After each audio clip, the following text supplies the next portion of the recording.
Hi everyone, I'm Heather Poduska, star maker for entrepreneurs who want to unlock their potential, command any stage, and make blockbuster profits. Welcome to Thrive, the show where I bring you tips, resources, and people to help you create a brand that makes you happy and profitable. Here we go. Hi everyone, I'm Heather Poduska, and welcome to this episode of Thrive, How to Put Your Intuition to Work with my guest, Lynn Robinson. Lynn Robinson is an intuitive advisor, motivational speaker, and 7-time author whose newest book, How to Put Your Intuition to Work, gives practical strategies and tips for everyday people to make more empowered decisions in their lives. On this episode, Lynn shares with us what her definition of intuition is and how we can make the space and the time to hear our intuitive voice. She calls it our inner GPS, and how we can distinguish that voice, that true voice that has our best interests at heart, from the other voices that sometimes confuse us or pull us in the wrong direction. Lynn shares with us her 3-step intuitive business plan that she shares with entrepreneurial clients to help them make better decisions in their business. We all have that shiny object syndrome, and having this 3-step plan to really make clear, focused, aligned decisions is a great exercise. You'll want to tune in to hear that 3-step process. Lynn also shares with us how she almost won $5 million in the lottery. It's a really funny story, and you'll want to hear that as well. And finally, she shares with us how we can get back on track if we find ourselves having made decisions that weren't in alignment with our intuition, so that we can move forward and start creating that really happy, abundant life that's waiting for us if we can tune in. Lynn is a really sweet guest, and I know you're going to really enjoy her interview. And I also want to share with you, if you are interested in being a powerful, profitable speaker, that you can get my free webinar, Close Any Room, by going to clearvoicebranding.com/close-any-room and learn 6 steps to create a powerful, profitable signature talk that you can use over and over again to leverage your success. Okay, everybody, I hope you enjoy this episode of Thrive. Hi, everybody. I'm Heather Poduska, and welcome to Thrive, the show where I bring you tips, resources, and people to help you create a brand that makes you happy and profitable. And I'm very excited to have my guest here today, Lynn Robinson. Lynn Robinson is the author of the book, Put Your Intuition to Work. She suggests that intuition is our inner GPS. When we listen to it and act on its wisdom, it will point us in the right direction towards success. She knows how our intuition can get us what we want and take us where we want to go. Lynn has been sought out internationally for her intuitive advice and counsel. She's a popular and widely recognized author and motivational speaker who works with businesses and individuals as trusted advisor, offering valuable insights into goals, decisions, and strategies. Lynn has authored 7 books on intuition, which I have been reading, which have been translated into more than a dozen languages. She has a passion for teaching people how to access their intuition and develop it for practical uses in everyday life. And you can find her at lynnrobinson.com. Welcome, Lynn. I'm so excited to have you here. Thanks, Heather. Gosh, every time somebody reads my introduction, I'm like, oh my gosh, should I really write 7 books? Yeah, that's amazing. And the book that I think we chatted earlier, the book that I've had probably for 10 years. And I read it. Is it Practical Wisdom? What is the name of the book that I have? Is that the one you have? Which one? Divine Intuition is the one that came out about a decade ago. Yes. That's right. Divine Intuition. And it's the kind of book where you can set it down, pick it back up, and depending on where you are in your life, everything is A, applicable, and B, has a different meaning. Yeah, I like that. I try to write the books on a very practical level so that you, in fact, can open it up to any point. Because I don't know about you, but I find that my attention span is getting a lot less. So to read a book cover to cover is not something I often do anymore. So that picking it up and seeing where the guidance leads you is probably the best tactic.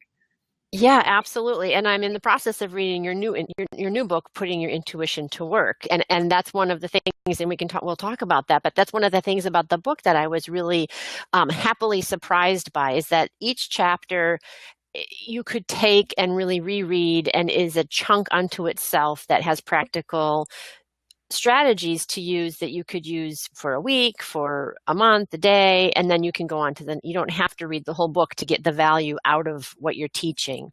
Yeah, I think it's a good intuitive exercise to kind of go ask a question and open it up to a chapter in the book and figure out what technique is being offered to you.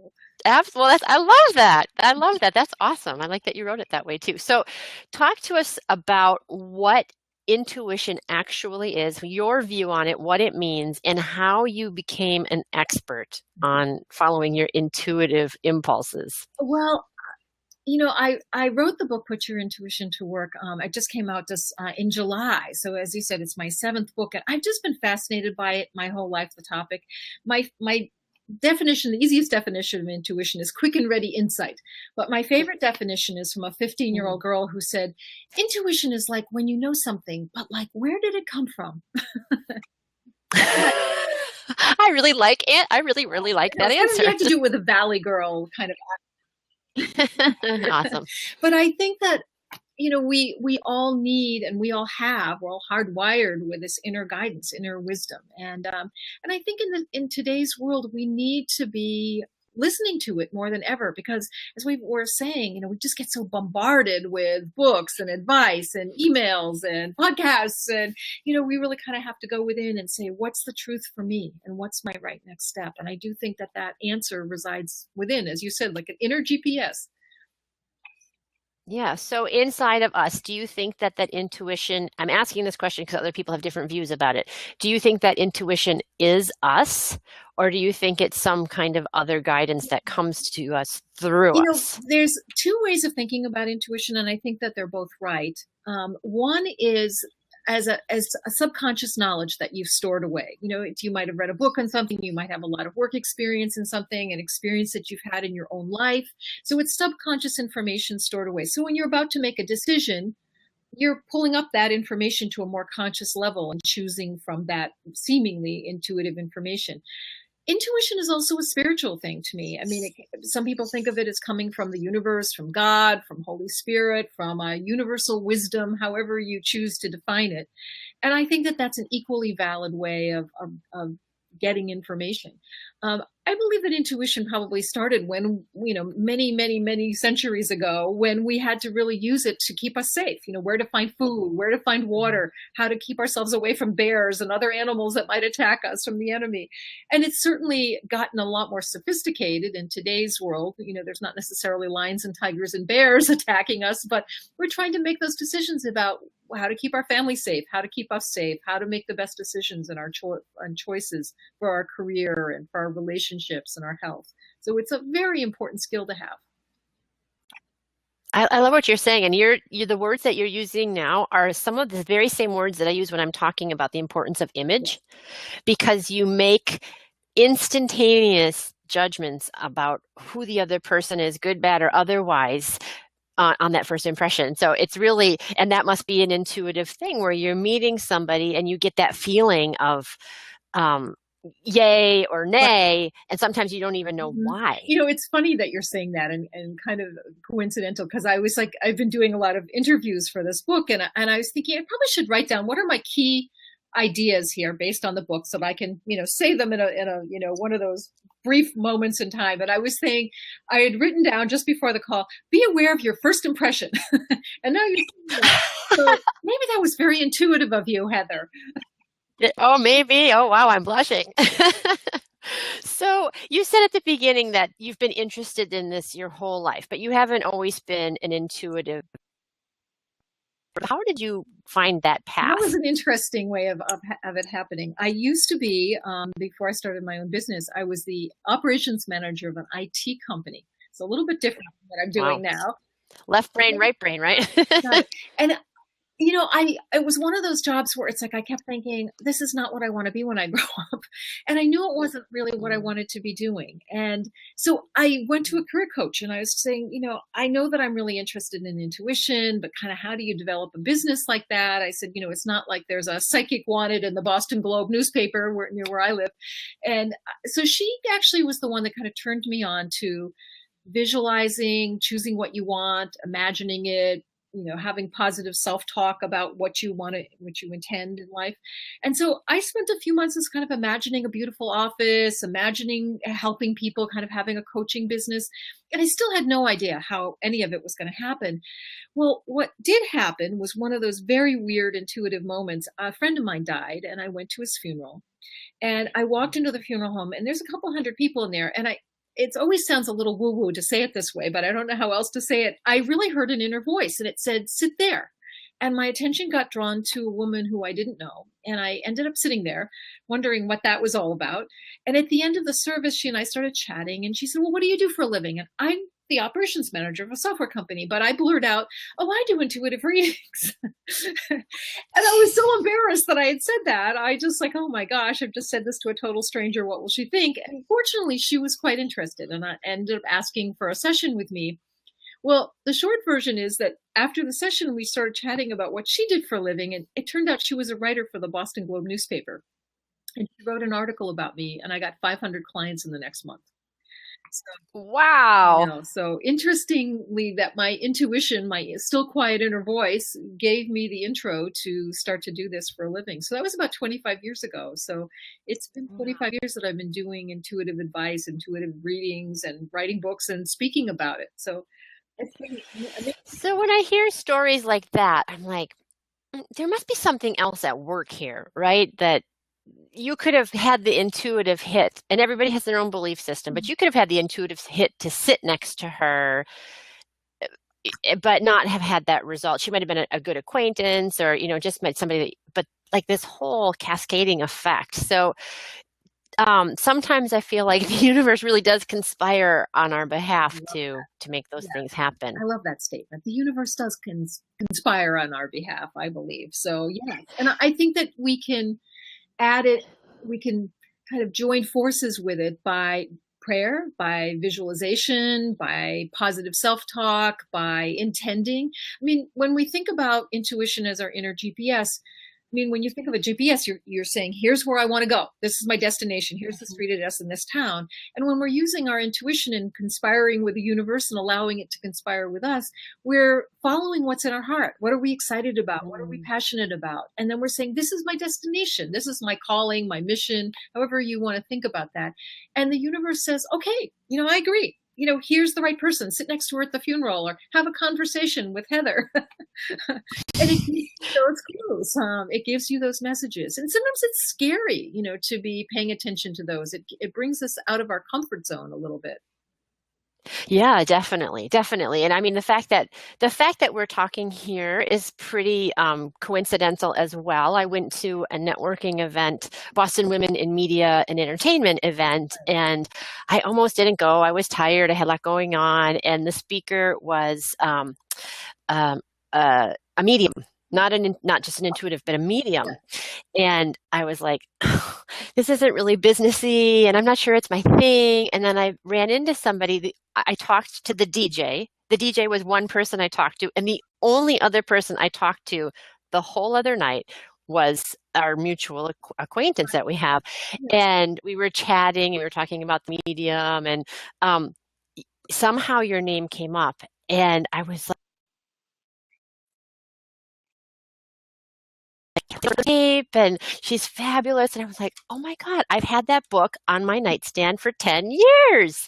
And then here you are on the podcast. It's, wonderful. That's cool. I love it. So, and I just find that when you're really following your inner guidance, those synchronicities, those coincidences show up. And I think partly it's just kind of paying attention to them and so you kind of know that you're on the right track when those synchronicities do occur. Yeah. And you've brought this up several times, just the few minutes that we've been talking now, that challenge of being able to have the time and the space to tune in. Right. And how do we do that? We're crazy busy. And, I swear to God, if another bing, boop, or bop goes off in my house, I'm going to throw out every electronic. And you're one of the most wired people I know. My goodness. But it is, we have distractions, we have careers, we have families, we have, personal goals and, all these things. How do we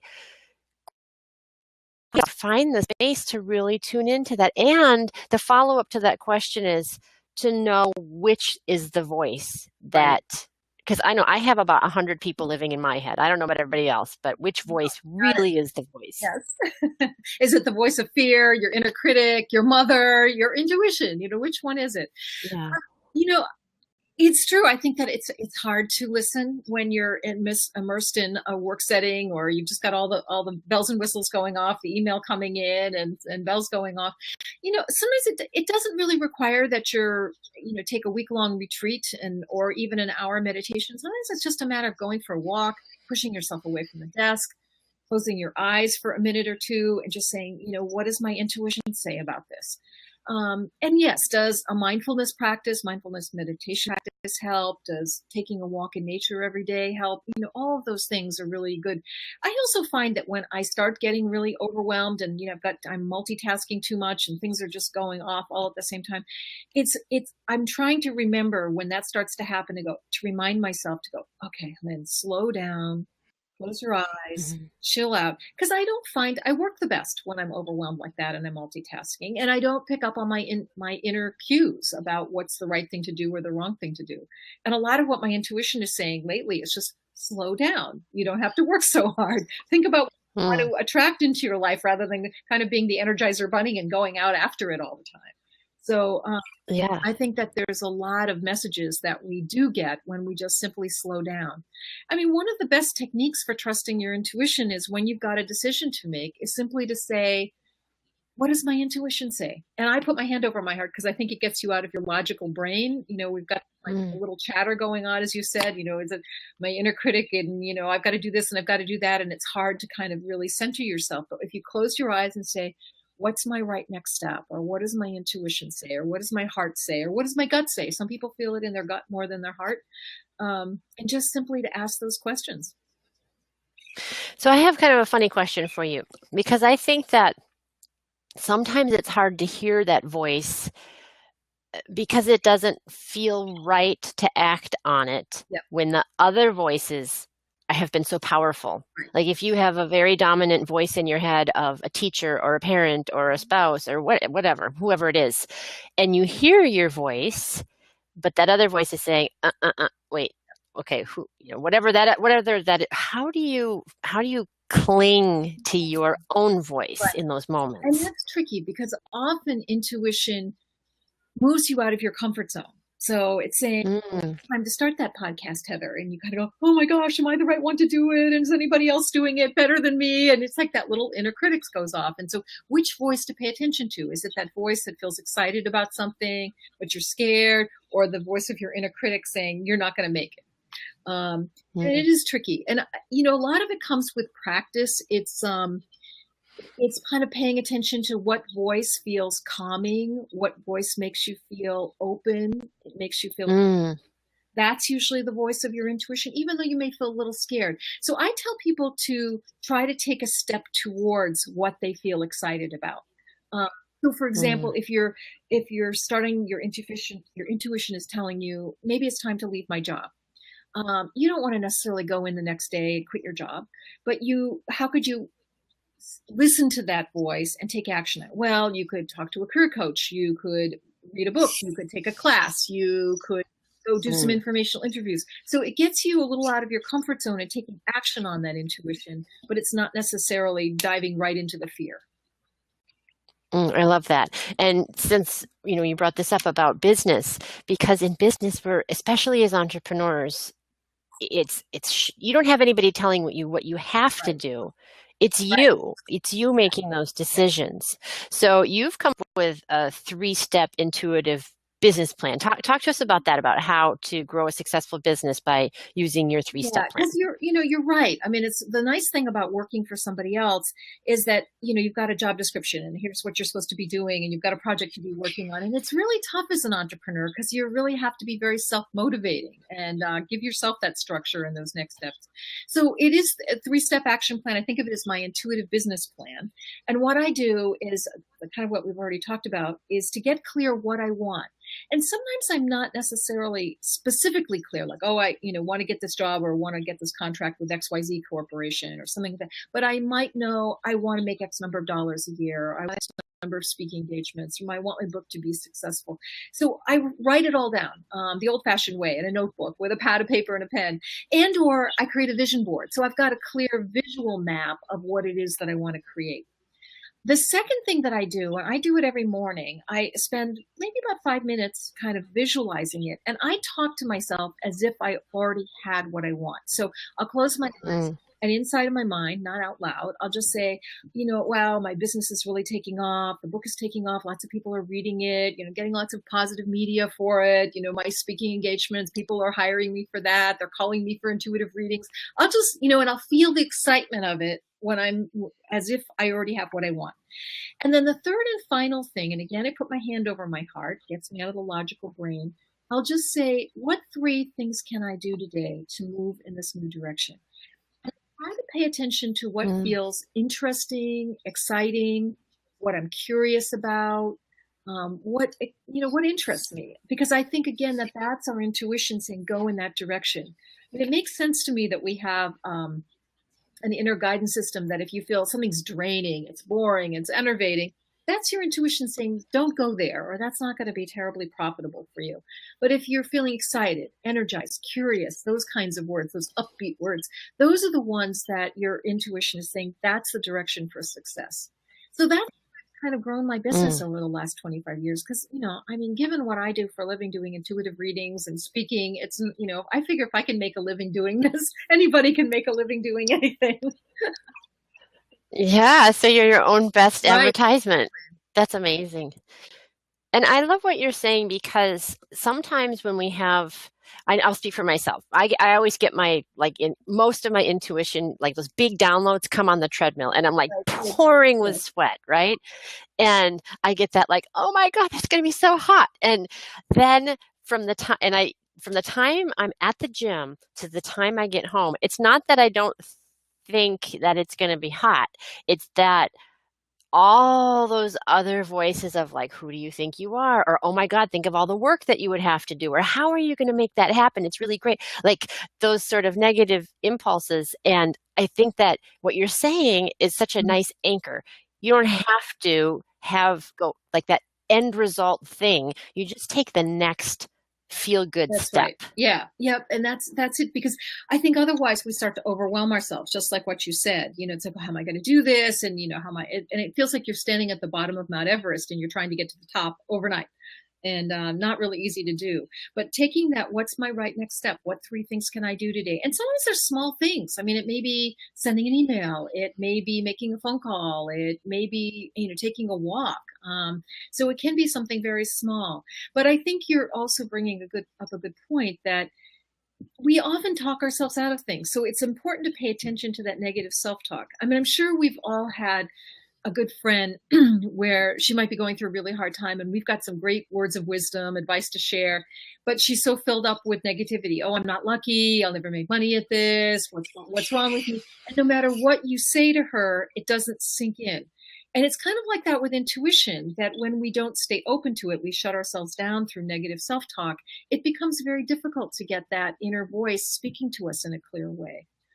So I always keep trying to pay attention when I feel down or discouraged. I try to catch myself and say, what is it that I'm saying to myself that is causing me to feel that way? And I try to shift it. Because we all have our moments, we just feel like, oh my gosh, this is too hard. And why isn't it working? And what's wrong with me?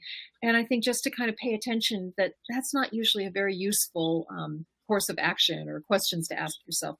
Asking things like, what could I do to be more successful? What could I do to be happier? what could I do to get through the day? That might even be the question sometimes. But I like asking intuition questions.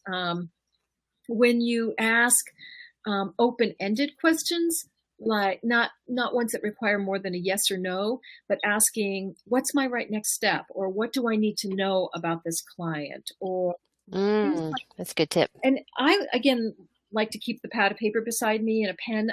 I find that works better for me with the intuitive things, writing down the answers versus doing it on the keyboard for some reason. That may just be the way my brain works, but I just find that pad of paper and pen works. So I'll often ask a question at the top of the page, what do I need to know about growing my business this week or this month?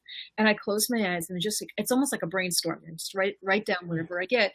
And then when I finish that exercise, which might be 5 minutes, 10 minutes, I just kind of open my eyes and I go, okay, which one of these answers that I got feel the most exciting to me? What do I want to take action on? That, I love that. That's going to go, I'm going to put that somewhere. What one feels most exciting to me? Yeah. I'm going to do that. I love that. And I think that there is something to writing because you cannot write as fastly as you type. Yes. So you have to stay present to your thought as you're writing it. You can't be as distracted. When you're typing, you can, right. watch TV, whatever, but you have to slow down to do that. Right. And the other thing I was thinking about as you were talking about hearing your voice is that you start to recognize then what is the intuitive voice, right? When you see it, it's like, oh, that's the voice of the good. It's very much like a skill that the more you use it, the better you get at it. And the more it starts to come to you as you can kind of recognize it and say, oh yeah, that's the voice of my intuition. That's the voice of my inner critic. That's the voice of my fear. And you can define which one is speaking to you. Love that. Yeah. And it makes it a lot easier. I mean, I do find that nowadays I really try to go, okay, does that feel right to do? What is my intuition saying? And I can distill which voice is really speaking to me. But it's such a boring answer, but it really does come with practice. Yeah. So I have a question for you. What if something feels very exciting to you, but there's a should that, let's say you want to, it sounds very exciting to you to go to become a trapeze artist, but you should get a job that pays the bills or is more conventional. Again, take steps towards it. Take the class in being a trapeze artist. Talk to people who are trapeze artists. But, clearly we've been given both sides of our brain for a reason. I mean, the example that I like to use is it's not unlike looking for a house and you go, oh my gosh, I've just fallen in love with this house. Well, it happens to be $1 million over what you can afford. That doesn't really make a lot of logical sense. So you're given the left brain to look at your budget, to figure that out. And you're given your right brain to kind of say, do I feel good in this place? Am I excited? Do I feel at home in this place, for example? But I think it's important to use both sides of our brain. And often, when you're trusting your intuition, it may give you a clue towards what you're supposed to be taking action towards, but that doesn't always happen overnight. I mean, I wanted to be and do intuitive readings for a very long time before I either had the courage to leave my job and or before the opportunity really presented itself where that made a lot of sense. So it's kind of a complicated answer, but I'm a big fan of just taking small steps towards in fact, it's funny that we're talking about this because the client that I had just before we started connecting on this call, she had very much that quandary. She was in a job that, she liked okay, but she really wanted to do wellness training in corporations. And so we talked about, how can you do both? Is it possible to be a consultant to your regular job or can you be there part-time? Could you start doing some of that work within the company that you're working in? So it's not an either or. So it was all ways of, because of course she was saying practical level, how can I make money at this? I really should stay at this job. And I certainly felt that way when I was the operations manager of that IT company. Even though I had all these clients that were potentially calling me, I was very fearful. I mean, my goodness, I had a monthly, nice paycheck and benefits and everything else. And it was scary. And my little ego mind was going, you should stay on that job. You shouldn't go off on your own. And yet I'm really glad I did it. Hi everyone, I hope you're enjoying the show. There's still more great content to come, but I wanted to take just a minute to talk to you about a new course I've created called Close Any Room. You may have noticed that all of my guests know how to speak about their businesses in a clear and compelling way. But that's something a lot of entrepreneurs struggle with, and it's something you need to know how to do so you can convert your audience into more sales. And that's why I've created this course. It's a 6-week audio course to teach you how to craft a signature talk so that you can authentically give value and close more of your audience from the stage. In the class, you learn how to create a clear and compelling point of view, how to organize your content and give great value to your audience without giving away the farm, how to structure your talk so that it seamlessly closes your audience at the end without feeling salesy. And I also give you templates and instructions how to create marketing materials, a speaker sheet, and all kinds of sign-up sheets when you're giving your talks. And finally, what everybody's hot to know, I also give you tips and resources on how to find speaking gigs. It's an all-inclusive course so that you can start closing and selling more from the stage. And as my free gift to you for tuning into the podcast, I'm giving you my free webinar, also called Close Any Room, and you can listen to it at clearvoicebranding.com/close-any-room. And it will give you lots of tips and information to get you started on how to create that signature talk that sells. Okay, we're going to get back to the show now. There's still more great content to come. Thanks for joining me. Yeah, and I think what you're saying is to keep it open, keep yourself open, and you might not actually want to be a trapeze artist. That you might start to take steps towards that, and as you're moving towards that, that's not actually the thing that you want. Right. Exactly. I think it's that's what a very that good point, 'cause means it to may you. be, I mean, I've had that experience many times, not specifically with being a trapeze artist, but moving to, I know, that really is probably the last come thing on on, my I list know of you things do. that I would something that I felt excited about and felt like my intuition was guiding me towards. And I think in retrospect, I mean, obviously no way to prove this, but it was like an experience that I needed to have, or it gave me some tools that I ended up using that were very valuable for me. But the outcome wasn't that I thought wasn't necessarily what happened, or probably what should have happened. So it's tricky. Yeah. Life is tricky. Yeah, life is tricky. And, it's a good thing that we have this GPS. And, one of the things in your book and that you just mentioned as well is that it's not just the feeling, it's also it's the unique cocktail of your experience, your analytical thinking, all of those things that help you make those decisions. And you talk about that in your book about some very, high up executives that had to make big decisions and were really tapping into both sides of their brain to do that. So talk to us a little bit about that. And we get this intuitive information in a lot of different ways. I mean, it may come through the gut feeling, that physical sensation. You're making a decision and your gut feels tight. It may come as a dream. It may come as those aha moments, as you said, that you get in the treadmill. A lot of people get them in the shower, walking the dog, blow drying your hair. It may come as other kind of physical sensation. People often report goosebumps when they're feeling excited about something and their intuition is telling them to go for something, or feeling that shut down feeling when the intuition is saying no. So there's a lot of different ways of getting that intuitive information, and there's no one right way. So you're kind of paying attention to how do you receive it. But the one example that I can think of that I wrote about in the book was a guy who was I guess he was the CEO of a big, was it a graphic design public relations firm? I think that's what it was. And they had to hire a CFO, a chief financial officer position. And the HR had vetted this one guy, and everybody had interviewed him and liked him. And the guy that I interviewed for the book, who was the CEO, said, every time I went to pick up the phone to call him to make the job offer, I couldn't do it. I just felt shut down. He said, I'm not to be a procrastinator. So he said, I had to really pay attention to the fact that I wasn't able to make that phone call to say yes. And so he said, I sat there to try to figure out, what do I need to do about this? And he said, I decided to do a further background check further than the HR department had done. And it turned out that the guy got convicted of money embezzlement in 2 different states. Wow. So, and that's also the frustrating thing about intuition, is it doesn't necessarily work with a big megaphone or even the still quiet voice going, this man has been convicted of embezzling money in 2 different states. Please do not hire him. It just comes through that feeling of something's off. And what, Mhm. and you don't really even know what it is sometimes. So it's frustrating. If I were in charge of the universe, Yeah. it would give us a lot more direct information. So noted. Hear that? Well, it's interesting what you're talking about because I interviewed I think she worked for the state police department. She was a statey for a while, and now she does self-defense. And she was talking about that as well. She was talking. It was a public service recording that we were doing because people dismiss that feeling, and that's when they get in trouble. Like they meet somebody and they have that feeling like this person is not safe or there's something off about it, and then that other voice overrides it and says, you're being, whatever. Or for women, so I want you to address this. For women, they say, you're not being nice. Yep, you got it.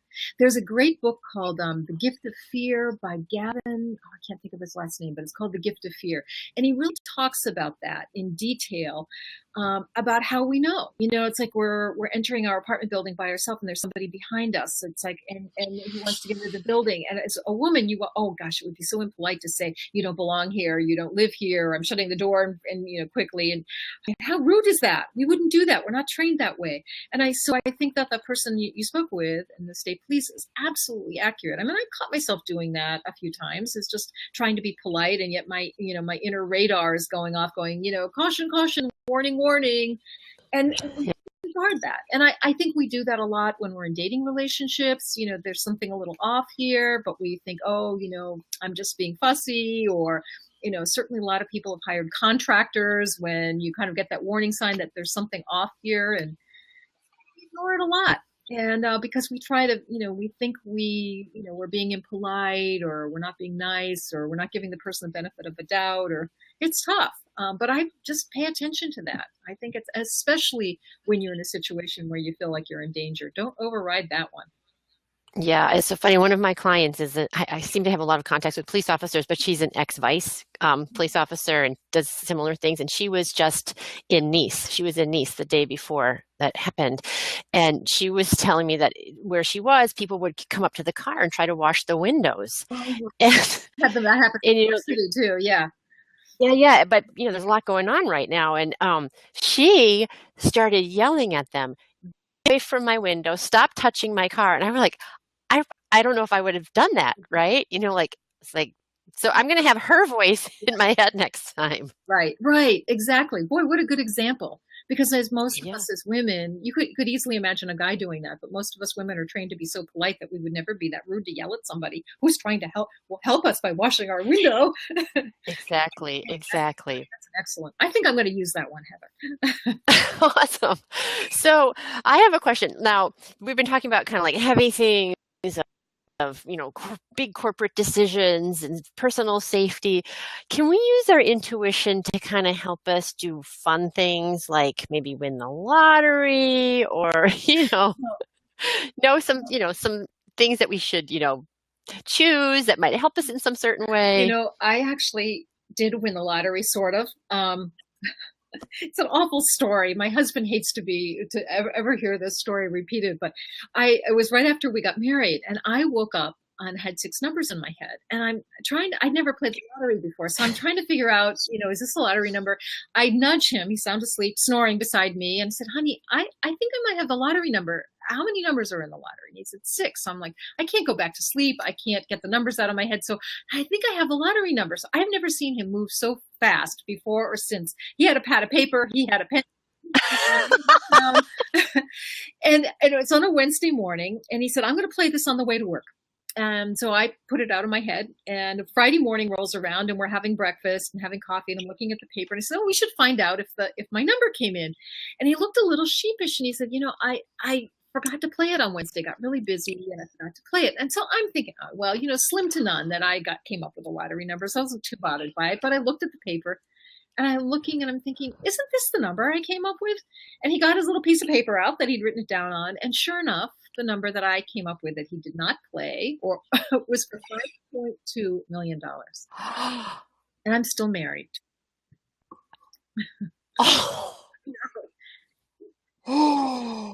Conversation when we have a little argument over the years. If you'd only played that lottery number. But He's within earshot of me, Oh so I my won't say God. this too loudly. But you know what? I could have played it too. And that was really I think the takeaway for me is you not only have to have the intuition, but you have to take action on it. Well, I was thinking that when you were saying that was that you outsourced There you go. That's a outsourced good your way of putting inspired it. action. Absolutely. Yeah. So let's say you get off track. You know, you do make a bad decision. You don't play lottery number.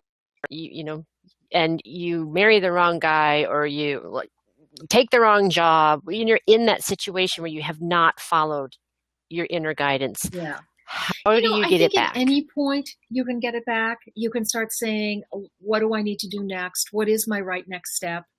You can start making statements to yourself about what you want. I mean, again, you may not know the specifics, but simply starting with, I want to be happy again. I want to be successful. I always think our natural state is to be happy, healthy, and successful, and whatever that means to you. And so that's your natural state. And I think that's what the inner GPS starts to bring you back to. So if you've had a setback, and we've all had them for sure, each and every one of us. And so to start to say, okay, you know, what's my right next step? If I want to be happy, if I want to be joyful, if I want to be successful again, how can I start from scratch again? You know, and I think that the intuition will give you an answer. I mean, and it may be something very small and seemingly inconsequential. It may be get out in nature more, or go call your friend and go grab a cup of coffee. And it could be just something as simple as that, and to start getting you going again. Whatever. I think your inner GPS operates by what will make you happy today. That's my answer. Yeah. Well, I think I love. No, I love that. And you know, when I work with people on their branding and in their messaging, that's why this show, the tagline in the show, is to create a brand that makes you happy and profitable, because I don't think you really can do both unless you have both of those things. I mean, you can make money and be miserable, but if you're really following your heart, and I also think your heart is fueled by your talent, right? There's a reason it's your heart. It's a reason that it's calling to you. It's not just random. You have some affinity for something. That's when you are successful, because you're combining your talent and your passion. And I think sometimes people disregard that, or they don't always know what that is. And so having the time and space, again, in their business to think about that is something that's really valuable, just like and, you know, I what you're see that talking same about. thing in my intuitive reading business, that, you know, people usually call me when they're in the midst of change and transition and trying to figure out those next steps. And so that is what I try to help them pay attention to. What's feeling exciting? What's making you happy? You know, what's joyful? And often we do know what our calling is. We do know what our purpose is. We do know how, you know, what we do need to take steps towards. And I think, again, it's kind of what we talked about earlier, cleaning up that self-talk that says, you know, you can't do it, or you're not good enough, or whatever else stands in our way. So it's really addressing some of those issues too, because, again, I think that our default position is to be happy. You know, it's so funny that you said, I'm reliving, as you're talking, of the past like 5 years of my business, because when I first started, I dismissed all of my experience as a singer because I didn't think it was valuable, right? Because I had been a musician my entire life. And when I started my business, I didn't even know what Gmail was. I didn't know anything, and I had to learn everything. I mean, of course, I have learned a lot, but I dismissed it, and I also it kept pulling at me. It kept pulling at me. And lo and behold, I've had to tune back into like, yeah, this really does make me happy. And how can I use this in my business? And how can I use this to serve? Because this is who I am. And a few years back, I had worked with a coach, and that coach had said to me, don't waste your time on videos. Don't take so many pictures. And there was something in my gut that was like, I remember at one point this person asked me, do you like getting your picture taken? And I felt very like, and then I was like, well, yes, I do. I find it very fun and enjoyable. And I had this opportunity to do something on television, and the same person said, don't waste your time. And I was like, okay. At one point I said, I don't care if I don't make any money the rest of my career. I need to be in front of people, because that's who I am and that's what brings me joy. And that shifted the whole trajectory of my business. And now I've come full circle and I help people with their speaking and on stage and expressing themselves. And so lit up you get when you talk about it. So, I mean, if I were your coach, I would say, absolutely, you need to do that. And, you know, well, then I would give you a big hug for saying that. Mutual Admiration Society. The other thing that you're saying that I think is so important is that when something is part of your calling or your mission, you keep feeling nudged towards it. It doesn't go away. I mean, I know that I felt that way when I was in my late teens, early 20s. I was fascinated by intuition. I thought, well, how can I make a living at this? You know, no, I can't. You know, geez, it's kind of woo-woo. You know, I kept talking myself out of it. And yet it kept coming back. I find that the whole study of law of attraction, metaphysics, psychology, personal growth, intuition, all kept calling me. So for me to be in an IT company, it just wasn't my calling. Yeah, it's fascinating to think about how we do that, you know, how you got into IT. Yeah. And right. And yet one of those things I kind of like the trapeze artist. I mean, I'm glad I did it because it gave me a lot of really good background in terms of how to run my own business as a startup company. I learned a lot about technology. So it was one of those like, oh yeah, I could do that, but it's not really what I want to be doing, but it gave me a lot of helpful information nonetheless. So. Yeah, and I am a really big believer in that your whole path is valuable. You know, all of the experiences that I had trying to sing and carve out a career that were frustrating make me really good at what I'm doing now because I worked so hard to try to overcome them. So I have a whole toolbox. I'm sure that that's true for you too, of having that experience of maybe not listening to your intuition and going into IT, and it makes you more empathetic to your clients. I found as I've gotten older too, and looking back at my life, that there's a lot of things that I kind of got guided to do that may not have been the thing that I wanted to do for the rest of my life, but they also, as you just said, gave me a lot of information about maybe working with difficult people or learning about IT or learning about taking risks, that I'm glad that I was sort of guided into those things because it really made me more who I am today and more able to help people who are going through the same thing. So very similar to what you just said. Yeah. Yeah. And I can tell you have such passion for helping people. So if somebody wants to get in touch with you, learn more about what you do, how can they find you? My website is lynnrobinson.com, and my first name is Lynn, no E, so lynnrobinson.com. And I have a lot of information on my website about how to trust your intuition quizzes. There's an ebook that you can download called 7 Ways to Supercharge Your Intuition. So it's right there on the homepage. I'm writing this in the chat, supercharge your intuition. And intuition. Spelled it. I'm a horrible I spell that all the time. You get the missing one of the I's in there all the time. And tell everybody where they, your new book out, Putting Your Intuition to Work, where they can get that. Yeah, it's available at Barnes & Noble, on Amazon, and a lot of your local bookstores. You can find it on my website, lynnrobinson.com. So just a couple questions before we wrap up. If you could give one piece of advice to people about intuition, to how to integrate it and have it improve their life or their business, what would be the most important takeaway? I would probably say to ask your intuition questions. What do I need to know about my right next steps? Or what do I need to know about this person I'm dating? Or what do I, just asking the questions. And again, open-ended questions are better than something that would evoke more than a yes or no. And then just spending a few moments, again, maybe hand over your heart or simply closing your eyes or being out in nature, going for a walk, and just seeing what the answer is that comes to you and taking some steps towards it. Okay, I love that. And you said it several times today. So intuition, what is my hand is on my heart, on my next best step. So I love that. Awesome. Well, I want to thank you so much for joining me today and really acknowledge you for being an example of someone who followed their heart, followed their intuition, and created a whole new path that fills you up, lights you up, brings you happiness, and that you're able to bring that message to other people so that ultimately they're happier as well. So I really want to thank you for following that path and sharing your voice with us and all the people that you help. So thank you. And one last question that I always ask everybody, because I want to thank you for your time. And I always feel like this is a communion between you and me and the audience, that as we're sitting here together in this moment, what are you most grateful for?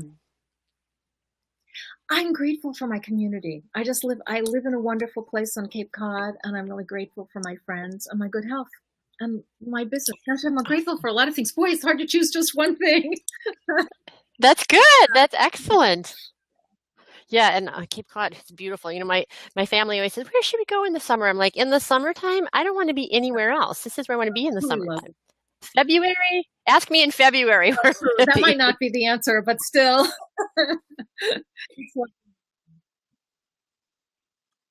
Your time with us, and thank you to the audience for joining us. And as my gift to everybody who comes to the show is my free webinar, Close Any Room, that teaches you how to be a powerful, profitable speaker. And you can get that at clearvoicebranding.com/close-any-room. Thank you, Lynn, so much for joining me. Thank you, everybody else. And here's to hitting all your high notes. Take care. Bye-bye. Bye-bye. Hi everyone, thank you so much for joining me for this episode of Thrive. I loved having you here. I love having you as part of my community. And if you're enjoying the show, I would love it if you share it with your friends on Twitter, on Facebook, or wherever they're hanging out. I also want to let you know you can leave me feedback or comments. I love hearing from you. Just post those at heatherpoduska.com. You can also leave suggestions for topics that you'd like to know more about, or if there's someone you'd really like to see on the show, let me know that as well. Okay, until next time, here's to hitting all your high notes. Take care. Bye-bye.